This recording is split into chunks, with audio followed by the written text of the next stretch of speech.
Welcome to this episode of Chattin with Staxx. I'm your host, Bill Staxx, and today I got former Outlaw member and former Hells Angel member, Bob and PeeWee. But yeah, and before I went to England, I got to go down to Bike Week in Daytona, and so you know how that is for the Outlaws. I think that's a mandatory. That's a big one.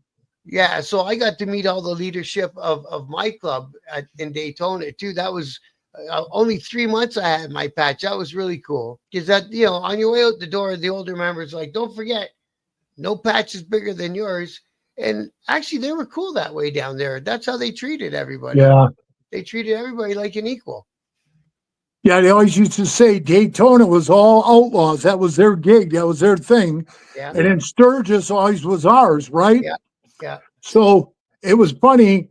This one member, I don't want to mention his name. He's out of the club now, but he was heading to Florida, to Daytona, and he had his patch on, and he stopped in New Orleans, right? I was bouncing down there at a club for Mardi Gras, and I was making big money. And he stops by with another Hells Angel, and he says, "Hey, brother, how you doing, man? We're gonna head up to Florida for Daytona week." And I said, "Are you crazy?" And he says, "Why?" I said, "Man, it's all outlaws there. You're gonna show up there wearing your patch?" And he goes, "Yeah." This is like, he's a 40-year member. I mean, 50-some years he was in the club. He goes, "Yeah, fuck him. I'm going." I said, "Okay." Next thing I know, I get a phone call. "Hey, did you hear what happened to so-and-so?" "No, he's going down the main street, and you guys used to have the clubhouse right on Main Street there." Yeah.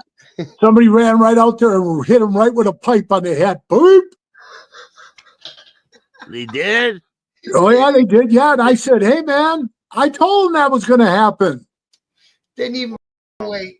Didn't even ask and like Bob will tell you, like one of the guys from Minnesota, he was a bad dude. I met him when he first got out of prison on manslaughter charge, and he had a big death head on his chest, and he had one on his forearm. But the one on his forearm he still had. He quit the club. He was out of the club for years. And he went to Daytona, and I'll be a son of a bitch. He told me a bunch of outlaws surrounded him in a bar. They didn't have their patches on because I guess he got a no patch law. But he said they had belt buckles on. He said, "I knew who they were." And he said they surrounded me, and they told me, "Hey, you one of those angels?" And he said, "No, I used to be. I quit."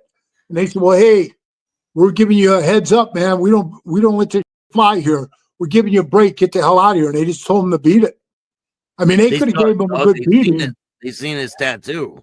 Oh, yeah. Hey, Bob, you always look for that. Belt buckles, rings, tattoos, hats, belts. Pendants tucked in the shirts. Yeah, man. It gets almost to a point. I still find, I've been out of the club 15 years now, and I still find myself looking when I go places. Me too. I always try to, you know what I mean? I don't know. I try to make sure I know who's around me, When a bike goes I was eating at a bar yesterday, and a bunch of pagans walked in. Yeah? Oh, yeah. Yeah, in New Jersey. Oh, yeah, that's kind of their home base. Yeah. Hopefully they don't watch my show. Well, I know, like, back in the day, we weren't, like, doing stuff together, but we had a thing with the pagans where they didn't bug us and we didn't bug them, sort of thing, for the Outlaws anyway, because they were pretty serious on the Eastern Seaboard. Yeah, they used to be a really small elite group of guys. Not that they're not, some of them now aren't, but they were like a very exclusive group. Like, just anybody couldn't join them. They were very tight knit, and then it just exploded with the blue wave. It's just different. Yeah. I've never seen one, Bob. A pagan? I've never seen one in real life. No, I've never met one either. The first one I've ever seen in real life was yesterday. Yeah, I've never met one. And look at me and Bob. Me and Bob were at major clubs, and we never seen one. You know what I mean? And that's because what Bob said. They were small. And they were just up around Philadelphia. And in Pennsylvania and New Jersey. And now, shit, we just said it, man. They're in Nevada. They're in California, Indiana, crazy, Ohio, That's what They're he's accepting, they're accepting black members now too.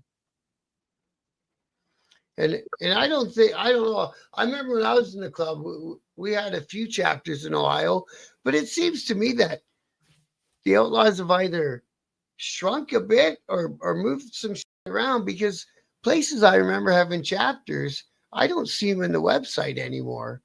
Is listed. So I don't know. Bob, what about black members? Were there ever any black outlaws? We want to get us. Yeah. When I went to England and I was patching in those clubs, one of them was called Outlaws, but they weren't like AOA Outlaws.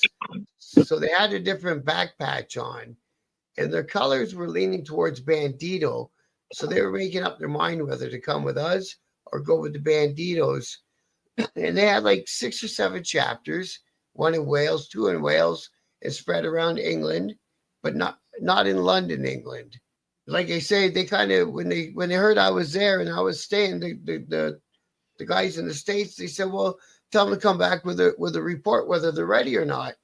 So 2 of their guys in their club were black. And so they kept asking me, they kept saying, are they going to take these guys? Are they going to take George and Steve? I said, yes, my word, I'll make sure that they take these guys. So as far as I know, they took them. Wow, that's pretty crazy. That's big. Like, because in the United States, I didn't ever see in the past, even Hells Angels. I think things are changing now. Oh yeah, they got them now. They got them in the club now. But have you ever seen them when you were a part of the club? Have you ever seen an African American Hells Angel? No. But no, I never have. And I went to Frankfurt for a world meeting where we sat in there and we explained, because Amsterdam wanted to bring one in, right? Bring a black guy in as a prospect. And we said, you can't do it. And it wasn't about race or hating black people or any of that. I tried to explain that. It had nothing to do with the racist card. They didn't care. These guys in Amsterdam, they love this guy. They said, hey, his skin's black, but he's one of us. And all we said was, hey, man, the rules came from America. That's where the Angels started. And we basically told them, in America, the penal system is all segregated, bro. When you walk in there, Billy, well, you've been in there, man. The blacks over here, the Mexicans over here, the whites over here. It's very, very segregated, bro. Yeah. And I mean, you can't be a lone wolf out there, man. You get ate alive. And that's the reason why the club was the way it was. That's the only reason why they had it. So maybe now they're changing it. Maybe they'll see in the future it doesn't matter. And then if it does, well, then that's on them. They got to figure it out. But like you say, when you go inside, you got to pick a car, and that's your car. Yeah, right. I was pretty shocked when I seen a black pagan member. I mean, I've seen the old school picture of the black guy wearing a pagan cut, but now in the new day and age, there are black pagan members. Well, I've seen a picture with 4. It had a black outlaw, black pagan, black Hells Angel, a black bandito. No way, huh? Yeah. Well, I never understood the color of the skin thing myself, except for, like I say, inside a jail. But I think once you get there, you can sort it out. Right. Just crazy. Times are changing, Oh, yeah. Well, remember all the bikers you saw running around with swastikas and shit on? Yeah. I think I'm the last generation that stopped putting swastikas on my, on my body and on my rag and stuff. Well, the Heathens motorcycle family, they have a nice big one right there on their back patch. And they're not taking it off anytime soon. They're proud of their patch. And they have an African-American member. That's weird. I interviewed their president. I'm going to have to go with Bob on that one. That's weird. But it's not about that. If you guys watch the interview I did, it's not about race at all. It's this is the guy right here. I'll show you the president. I'm interviewing him now. Matter of fact, part 3 is dropping today. Part 3 or part 4 is dropping today. Yeah, you've been watching them, right? I watched the full-length one with me finally last night.